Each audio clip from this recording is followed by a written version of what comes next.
বাদ দেই, বাদ দিয়ে প্রশ্ন করতে হবে না? এই আন্ডারলাইন দেওয়া শব্দটাকে বাদ দিয়ে তো, মানে এটাকে যদি আমরা অফ করে দেই, এই যে অফ করে দিলাম, তাহলে প্রশ্ন করতে হবে না? তাহলে কি কি হবে প্রশ্নটা? কি হইতে পারে ওয়ার্ডটা? কি? হাউ। আমার ভাই কেমন? আমার ভাই কেমন। কিন্তু প্রশ্নটা কি এরকম হবে? আমার আমার হবে কি হবে?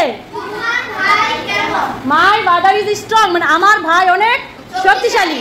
আমার ভাই কি শক্তিশালী? আমার ভাই যদি শক্তিশালী হয়, এটা বাংলাটা, তাহলে দাগ দেওয়া আছে স্ট্রং এ, দাগ দেওয়া আছে কোথায়? স্ট্রং এ। তাহলে এটা আমাদের অমিট করতে হবে, বাদ দিতে হবে, এটা বাদ দিয়ে প্রশ্ন বানাইতে হবে। বাদ দিয়ে প্রশ্ন বানাইলে কি বানাবো? প্রথমে কি বসাবো? WS word. WS ওয়ার্ড কোনটা বসাবো? হাউ। হাউ। এটা কে লিখবে? আচ্ছা তাহসিন আসো। প্রথমে আমরা কি বসাবো? ওই যে হাউ। হাউ মানে হচ্ছে কেমন। হাউ বসালাম। হাউ বসানোর পরে কি বসাবো? Auxiliary verb. এবার কি অক্সিলারি আছে? জি। কোনটা? ইজ। এবার কি অক্সিলারি কি? তাহলে হাউ ইজ কি হবে? মাই আছে, এখানে কি মাই হবে? আমরা কি প্রশ্ন করতে গেলে বলতে পারবো আমার ভাই কেমন?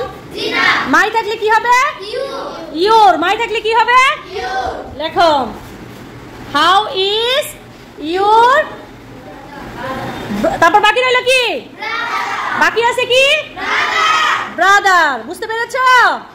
আর কোনো সমস্যা হবে? বুঝি নাই এমন কেউ আছো? সবাই বুঝছো?